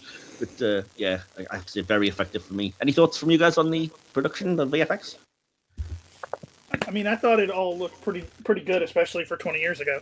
Exactly. Yeah, there were some problems with sound with something. I thought there was just too much. Like when stuff was exploding and things later and stuff like that. I was like, this is a little over the top. But I mean, that's what they were doing at the time to help sell the effects that they probably didn't think were working as well. But I thought production design wise, everything looked great, and the effects stuff, nothing stood out. That's really ultimately what you want with effects, is you want people to believe it's real and not go, well, that looks awful, or never happens kind of thing. You just got to trick the mind, and I think they all did a great job. Completely agree with that, because, and again, especially for 2006, 2007 era, the effects were really good especially for television. Yeah. And it definitely has the early Doctor Who feel to it, with the whole bloom of brights and darks and all that. Because that is definitely a staple of the early NuWho, is if it's bright, it's gonna bloom into the darker areas. And that is actually something that I have leaned more into with some of my more recent film stuff, is I've been getting very nostalgic with stuff like that. And I actually feel that the early era of Doctor Who is part of the reason that I've been doing that. So. Oh, okay, cool. And what about you, Stephen? Any thoughts on the production or the music and sound, since we're talking about it? The music's always been good, like Murray Gold. I mean, the Cybermen music. I mean, even the music when Mickey sees his grandmother. I mean, there's little moments like that are really good. Special effects, they're always usually hold up. I mean, there's some NuWho that you kind of go, oh, but this one, you can see it all still holds up pretty well. The sounds, they kind of agree with pretty much what everyone else has been said. So yeah. No, I would say the same. I actually really love Murray Gold's score for this. I think it's before he started getting really bombastic and over the top in some of his later stuff towards the end of Moffat's run, certainly. And I really like the kind of the Cybermen theme. It's on the series 1 and 2 soundtrack, and I often would listen to that, and the Cybermen one stands out as being really effective. It sounds mechanical, but there's like an alarm going on almost in the background, and it really sells the Cybermen. I love the use of The Lion Sleeps Tonight as that interesting kind of dichotomy when all the horrors are going on, and Mr. Crane's just like, put this on. It's just like, it's a beautiful bit of like horror movie twisting the knife kind of thing. And I like the Cybermen sound effects. I think the kind of clanky, stompy kind of stuff really, really works for these Cybermen. So that's basically all I have to say about that. So yeah, I think we've kind of talked this to death amongst ourselves. So it's over to you, audience, as we open the Subwave network. I'm transferring the Subwave network. And as always, I put out on social media a little question to ask you guys what you thought of Rise of the Cybermen and the Age of Steel. And we got a handful of responses, which I'll read out now and see what you guys think. Hopefully, all of us here won't disagree too strongly, but we'll see. So, first of all, from Facebook, from the group Cybermen Supremacy, David Michael Brooks says, the original Mondas Cybermen were far scarier than the robotic look of these, and I'd give the story 3.5 out of 5. Okay. Let's see. Peter Ledwith says it was so cool I bought a lower leg, and I'll share that picture. It is actually a lower leg piece from this Cybermen that he seems to have bought at an auction or something. Fair enough. James Steele says the stories are okay and the design is pretty striking. However, they just aren't what I perceive as Cybermen. More robotic for me and too much marching around. Whilst I get they lost their emotions, I think what makes Cybermen from old strike a chord with old fans like myself is they still had a fair human resemblance. Walking like a human, moving like a human, and like the 80s Cybermen, you could see physical human elements. I suppose some will argue for the new Cybermen, some will argue against, but I prefer old Cybermen, especially the ones from Tomb of the Cybermen. Okay. Michael Anthony says, I'd say a 4 out of 5. Perfect way to reintroduce the Cybermen for a modern age. Great homages to spare parts, but suffered less by what these episodes did, but by how little the Cybermen did anything truly memorable with what makes Cybermen after Series 2 into, if you think about it, Series 10. So, yeah. Okay. Nothing too controversial, I think, there. So, over on Instagram, DK, who can't be here with us, he's been left behind in the Prime Universe, did chime in and said, I would imagine there was very little of the sets left to go on display at the Who experience after Roger Lloyd-Pack ate them all. Yeah. Agreed. Again, friend of the show, Will Templar, chimed in and said, severely underrated by a certain Michael Wilson in the past. Sorry. I think this two-parter is brilliant and a stark series tone pivot to serious drama-infused sci-fi. Great writing, characters, character beats, performances, and music. I think it ends perfectly as well. Me and my girlfriend, who was watching for the first time, absolutely loved part 2 especially. 9.5 out of 10 or 5 out of 5. The first part is slightly weaker. Over on our Discord, a friend of the show, Jenny, says this story is what the invasion was trying to be. Borderline hot take, I think, there, Jenny, but we'll forgive you. And I think we have one more. Yeah, finally from Blue Sky, Space Hippie Face. Again, awesome. Thanks for chiming in. Brilliant name. Says, I give it a 4. It's undeniably well put together and still asks the question of how much has to remain for it to still count as human. But I do feel that something was lost by taking the Cybermen's development this far. They were just too much like robots from here on out.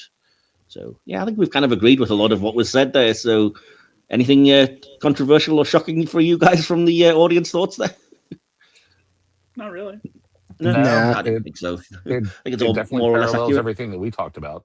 Yeah, it does. I'm not quite sure I get what Jenny's talking about with the invasion, but again, you guys probably haven't seen it other than me and Steven, so you can't really say. But anyway, so yeah, we'll get ready to land this plane then. We'll start with giving our favourite character moment in line, as I always ask us to do. Again, sorry, Josh, if this is brand new to you, I'll give you a chance to catch up and think about that, so I'll come to you last.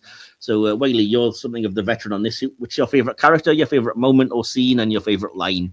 So while I may be a veteran, I always forget about this when I go into the thing. Everybody always does. Bloody hell. I think it should be in your reminder too about, hey, don't forget podcast, don't forget, we like a favorite scene, character, and line. Let's see here. No, that's not my favorite. It's fun, but it's not my favorite. Man. Do you want me to come to Steven and we can come back to you? If Steven knows, No, don't come to me. We all forget. Right, okay. I think favorite character. Mrs. Moore. I mean, good call. I like Mickey, but Mrs. Moore is my favorite of these 2 episodes because she was a normal woman doing a normal job in an office, and then she read something, and it put her life in danger, so she had to go on the run, faked her death, and she's just doing the job that she can to kind of bring down Lumic, who, weirdly enough, no one else is looking at Lumic. Like, there's no Torchwood, no unit of this parallel universe is even looking at him. Torchwood is mentioned 3 times, by the way. Yeah, but they're not looking at him, so okay. Yeah. But yeah, that's my standout character. Favorite scene has to be when the 10th Doctor is talking to Lumic in episode 2, where he's having that massive argument with him about humanity and creating stuff. Yeah. Did you have a favorite line? Some sort of line around about that dialogue, and I can't remember. Don't make me. I need to have a look at it. I have it written down, so you'll probably say the same thing as me if it's the Doctor's speech to Lumic, so I'll read it out for us both later if you want. Yeah, it's something to do with I'm trying to remember it now off the top of my head. It's something to do with creating and Ah, God knows, it's gone. We'll get to it when we get to me. Don't worry, and you can go like, yes, that's the one I read. That was it. So, yeah, Whaley, over to you. Have you had a chance to think about this yet? Yeah, I've thought about it more. I think my favorite character from this episode, and it's so cliche to do it, obviously, but I'm gonna have to go Tennant. I mean, this is, while I loved Eccleston, this was my slow falling in love with David Tennant as the Doctor, and why he's still my favorite. And so I think I'm gonna have to go with him because he's still, he empathizes with all the victims of the Cybermen, but still, knows that they're trying to kill them all and trying to save them. Yeah. So, I guess my favorite quote would be from him too, and it's the I gave them back their souls and it's killing them. A metal earth and a metal men and metal thoughts. That's always a fun one. And favorite scene is, just because it has nothing to do with anything emotional or anything else like that, is just the reveal that Rose is a dog in this world. I'm so glad somebody brought it up. That is pretty funny. It's just I can't believe they've ruined that one though, because they revealed it earlier in the episode. I wish they'd left it until actually Rose and the Doctor actually standing there and then revealed it then. I thought that would have been better. Well, I mean, it was the Jackie calling out, and I'm like, oh, maybe Rose is a different age in this episode, or just something was going through my head like that at first. And then when they did it like a third time, I'm like, okay, something's up with Rose in this world. And then the Yorkie pops out. And then I'm like, oh, they didn't have kids. No wonder they have all this money. And it's also very convenient that then Rose from our world can slot nicely into the place of the non-existing one. So, yeah. But you forgive that because that's funny. Just Rose being a dog. It's amusing. Okay. Over to you then, Josh. Have you had a chance to think of your favorite character, moment, or scene and line from the episode? Well, my favorite moment or scene, and actually Whaley took it from me, was the exact same one where we realized that Rose is the dog. Nice. Favorite character, and I may get shit for this, but it's actually Jake in this episode. Okay. Thanks for that, mate. because of the dynamic that he had with Ricky, and it makes sense with some of the BTS stuff. But my favorite line, and I'm going to circle back to one that I had said at the very beginning, was David Tennant, the Doctor, saying, "I've seen this happen before," and just the delivery of the line and the sheer look of terror in the Doctor's face when he delivers that line. It's like, oh, this is serious. Yeah. I really love the end of that episode, the way it's like the way he delivers, even just like Cybermen, and at the very end, like, we're good stock, we surrender. No, you will be. No, but we surrender. We surrender. Yeah. Yeah, really good. Cool. My favorite character is also the Doctor when he stops being a dick and finally shows up. That's how I've written it. So, favorite scene, my very close second was the same scene that Stephen picked, the kind of speech to Lumic. But my first place is the one I mentioned, the kind of Sally Phelan moment. I just think it so sells the point of the kind of Cybermen and everything really well, and it's very emotional. And my favorite line, and probably Stephen's as well, is, "Oh, Lumic, you're a clever man. I'd call you a genius, except I'm in the room. But everything you've invented, you did to fight your sickness." And that's brilliant. That is so human. But once you get rid of sickness and mortality, then what's there to strive for, eh? The Cybermen won't advance. You'll just stop. You'll stay like this forever. A metal Earth with metal men and metal thoughts, lacking the one thing that makes this planet so alive. People. Ordinary, stupid, brilliant people. There you go. I'm guessing that was the one you... That was it. Yeah, thank you. You're very welcome. That's me. So, yeah. Just an idiot with a phone. I once saved the universe with a big yellow truck. We'll finish off as always then with our conclusions and our score out of 5 stars. Whaley, again, I'll come to you because you know what to expect. So what are your conclusions and your score out of 5, sir? Overall, for me, it was a great introduction to the Cybermen. Like I said, I didn't have anything to go on prior because this was all of Who was still new to me for the most part. But overall, I thought it was good. I thought it was a good way to get Mickey out of there and focused on himself, because I didn't like him staying too long with Rose and the Doctor. I just didn't think he brought anything but whininess. But I mean, that's the way he wrote his character. But overall, I really enjoyed it. So I'm gonna say 4.5 out of 5. Wow, very high. Okay, so 4.5 from Whaley. Stephen, over to you. Have you got a conclusion and a score out of 5 for us? Oh, conclusion. Oh, righty. This story is basically like Extreme Makeover Human Edition. Basically, as I would describe it is. That needs to be Mickey, a T-shirt. We arrived for the Cyber guy. Extreme Makeover Human Edition. Yeah, get on the T-shirt. Get it done. Mickey gets some balls finally, and some sausages as well. If you get the reference. We've got Cybermen, parallel world, what's not to like. They kind of missed some sort of, opportunities with Jackie. Lumic's a bit one-dimensional villain. It's just kind of straight, which is unfortunate. He tries to get on side with the government, but they say nah, and go straight for it anyway. Lumic's kind of like, he won't upgrade until, his last breath. So he kind of reminds me of like an old grandpa that won't let go of his brick phone. So he won't upgrade to the new smartphone. Like all billionaires, he's a hypocrite, basically. Yeah. He wants all his minions to do it, but not him. But there you go. It's a good story overall, and I would give it a 5 out of 5. Wow. Okay. Perfect score from Stephen for this one. Excellent. So, Josh, over to you. Do you have a conclusion and a score out of 5 for it? I absolutely loved the episode the first time that I saw it when I was binging them, and it was one of those that it's like, okay, this because I was real iffy on David Tennant at first because I had never heard anything about him.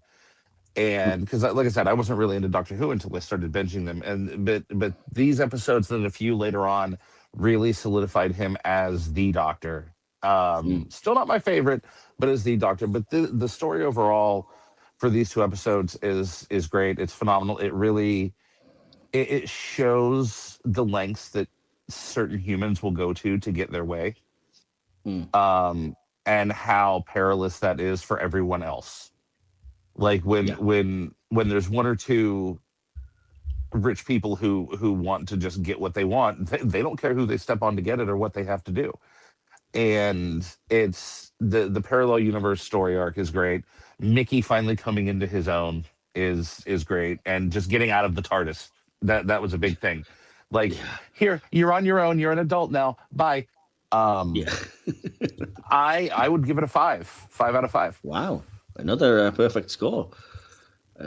Okay, so again, apologies for the fact. I always say there's apologies for the fact that mine is something of an essay, but I always have a lot of thoughts to give. So I said an interesting return for the Cybermen, which doesn't exactly break new ground or find anything particularly deep to say, but is elevated by technical brilliance, strong performances, and the clever use of the well-worn parallel universe trope. That device allows the story to function as an origin tale while still maintaining and respecting existing continuity. On the negative side, Roger Lloyd-Pack is absolutely atrocious. A fine comedy actor, but here he hams it up to ridiculous levels, pitching his performance at the camp pantomime some people think Classic Who was, rather than serious sci-fi drama. There's also a few groan-worthy cliches and a lingering sense of incompleteness. The story works far better in conjunction with the Series 2 finale than it does on its own. Part 1 is a little slow, heavy on exposition, and oddly shy about showing the creatures who are literally in the title. Part 2, however, picks things up perfectly. The increased pace, stronger action, more powerful emotional beats, and Tennant finally arriving with some trademark 10th Doctor bravado are all very welcome. There are some effective pseudo-horror touches and a couple of genuine surprises along the way. The direction throughout is faultless, the score is perfectly pitched, and the visual effects and cyber designs are instantly iconic. while I'm not especially fond of the idea of the Cybermen as little more than brains in robot suits, something the franchise itself later seems somewhat cagey about, the suits themselves look incredible, a huge step up from the wetsuits, golf balls, and plastic tubing of the classic era. For me, this isn't a top-tier story, but it's far from a failure. It reintroduces the Cybermen effectively, works as a relatively lightweight adventure, and serves as a solid introductory story when needed. Part 2 is clearly the stronger half, containing moments that linger in the memory and elevate the piece as a whole. Definitely a story worth saving and not being deleted. I actually give it a 3.5 out of 5. So a rare situation where I think I'm the lowest out of all of us. Yeah. Weirdly enough, putting those scores together, dividing it by 4, gives a nice round number. Our final hit or miss score for Rise of the Cybermen and the Age of Steel is 4.5 out of 5. So pretty high. I think it's surprising to me how beloved this is, but in a positive way. Weirdly enough, yes, that is exactly the score you gave. So you win. I win. Yeah. What do you win? Conversion. Get in the chamber. No. Awesome. Well, yeah, so that rounds up our thoughts on that one. So, and that brings us to the end of today's podcast. It just remains for me to say thank you to all of you who have listened, audience members. Please do, if you like this, subscribe, share it around. Check the episode description to find our link tree with links to all of our social medias and everything, or you can wait for the outro that we'll have them appear on screen as well. And thank you to all 3 of my amazing guests. I've had a really good time. I think we've all had great contributions, and it's been great talking about these episodes and, getting to know you guys a bit better. Yeah, it was definitely a blast. It's always a pleasure, Mike. Yeah, always a pleasure, never a chore. So, Josh,